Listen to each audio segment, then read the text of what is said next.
Well, I am eagerly waiting for my next person.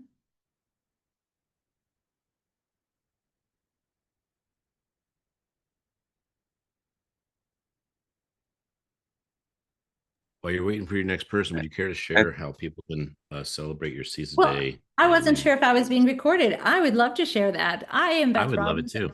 Okay, so Ken, I'm Beth Robbins. If you hadn't known that before, and you can reach me at bethrobbins.com. You can come play with me on Instagram, which is at balanced robin. And that's where all the fun stuff is. That's where you're going to get inspired, but you're going to take action because that's your call to action. Take action on your dreams. Balanced Robin, at Balanced Robin, Instagram, bethrobbins.com. I will see you there. And then you can find out when my books are coming out and all that exciting stuff. It's launch year. Let's go, people.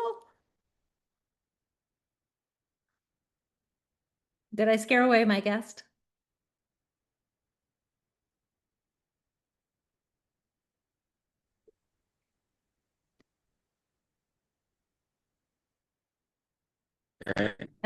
Hello, hello.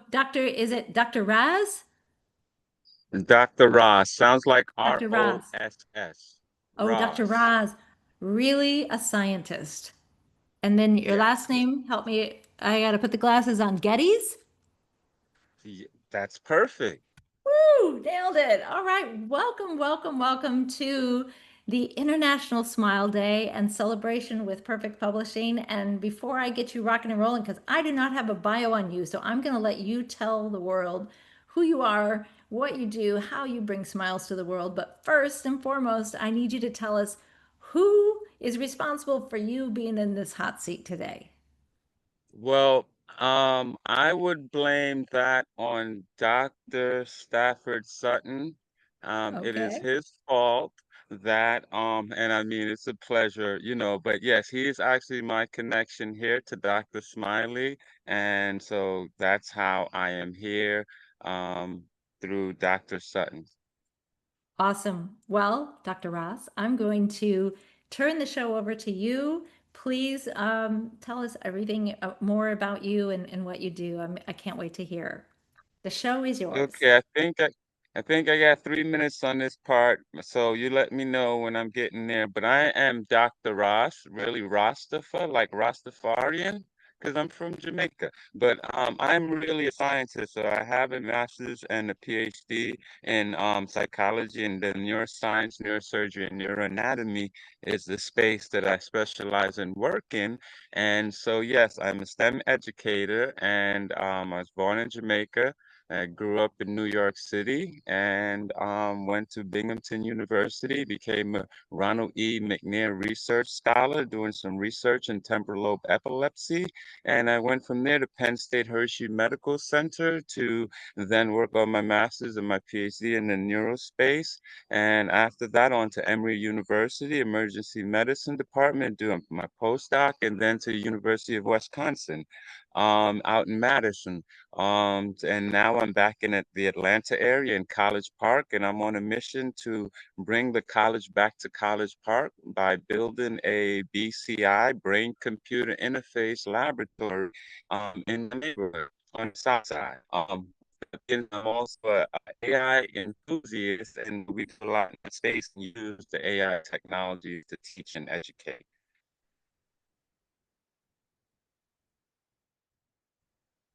Or should I go? There we go. I'm here with you. So that's awesome. Tell us, in your opinion, in your professional opinion as a scientist, how you bring smiles to the world. What is a smile? How does a smile impact you? And how do you in turn impact the world with your smile? Well, there's two kind of smiles. There are internal smiles and external smiles. Um, and I like to bridge both by teaching individuals about their brain, their five senses, and how it connects everything you shall ever know. And so when you empower individuals with power of self, um, they can't help it but smile. right? Smile becomes a default. And that means in having a smiley attitude, Mm. which is, a more upbeat attitude, as well as physically. Sometimes we're not able to physically smile, but that don't mean you cannot smile with your motivation, your actions, and your intentions with your community and people around you. Absolutely. I say that people smile through their eyes too, if you physically can't do it with the mouth because, our eyes, we had a guest earlier, it's the windows to the soul. And when you're smiling and you're really looking and peering into somebody else's eyes, you can see and feel that smile for sure. Absolutely. Absolutely. And with that, undue gesture of kindness that somehow is a key to bringing smiles, whether you see that smile or not. Um, just doing something kind for someone reverberates and you pay that forward. And I guarantee personally, I have, and I know people have. You can think about yourself. Someone has done something either to you or for you or for someone else. And as you thought about it, what did it make you do? It made you smile. Yes. Well, you have to So think about it too, but then it's what can you do, right, to make somebody else smile, to impact someone else's day, right? And thinking that maybe that's intentional. It's an intentional choice, right? That, you know, that's the other side of the coin, right? You have the passive and you have the active. so tell us more about the And active so part. well, the active part is making education and AI fun. And I think that's part of, well, I don't even think, I know that's part of why I'm here is because we make AI fun. I don't know if you can see the azimuth here, but it says space exploration and it's a Okay. compilation book. Actually a children's book, right? That a compilation of individuals, you can catch it on Amazon. So I'll try to get it at the right place. Oh The yeah, you got it. azimuth, We can see and we it. basically Yeah. oh, you can see it. We Yep. basically it's a collective of authors, and what we've done was use AI technology to create these different stories from A to Z and 0 to 9 as a children's book to let them know that AI. Generative AI and this technology can be used for expression and it doesn't need to be scary and you can use it to learn. And so we dropped this book on International Children's Day last year, but there's two times of the year where it's International Children's Day. So this year we actually did book two and I really like book two, not only because book two is bigger, but book two is really nice because now we're talking about STEM professions. So professions from A to Z that start with science, technology, research, engineering, arts, or mathematics. So, the STEM, STEAM, or STREAM. So these are careers that end with a terminal degree in what I just mentioned, the science, the technology, engineering, mathematics. So now what we're doing is working actually on book number three, talking about bringing smile. So book number three, because we've had interactions with our summer camp students and they're pretty smart and can use technology, they have an opportunity. Book three is going to be coming out in November of this year for International Children's Day, and they have an opportunity to use some of the technology, the AI technology that they've learned to create characters and tell stories. Now they will be part of the actual book. So that will bring smiles because these kids will be a part of a book that's on Amazon and they can brag to their friends. And we'll be using these books as we do, again, our nonprofit educational work in the academic system. That is fabulous. What is the age range of the kids that you're reaching with these books? Well, interesting. Just like any book, the age range you can reach them is from kindergarten all the way up to college, and I'll tell you why, to even working. Because K through 12, right? So the younger kids, it's more of the concept and the ideas. Everyone knows ABCs 1, 2, 3. But then as you get older, you get access to the technologies that can help you create, like the preteens and the teenagers are doing now. So you go from understanding, oh, I can express and create with the technology to actually doing it. So you're seeing it, but now you're actually being a part of it. And then we can get into the actual stage where now we're talking about undergrad and higher education, where we're talking about the entrepreneurship of making these books and the technology. And maybe you want to be a neuroengineer, because at the end of the day, I am really a scientist and I study the brain. So maybe you want to study the brain in AI.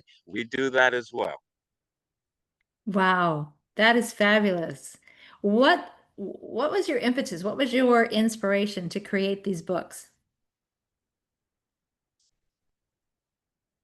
All how fast AI technology is going, it's not just the inspiration of minds, it's a default of the community. We're all motivated, we're professionals, but we're also students, because this is all new and unraveling at the same time. So you kind of just navigate to like-minded individuals who don't mind cannonballing off the cliff of AI to see, what this thing can do in the effort of not only finding your own expression, but knowing what it means really in life, from health to finances to relationships to everything. It's a fact of life now. And you just find individuals who recognize that in the same time as you.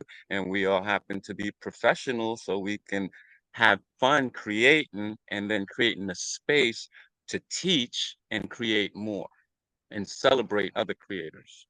Yeah, and I think that the key word there is that you want to teach, you want to give back. You know, you're scientists that have created this, and that you're not only just giving it back, you're giving it back to those to our children, the kids that can take this and run with it.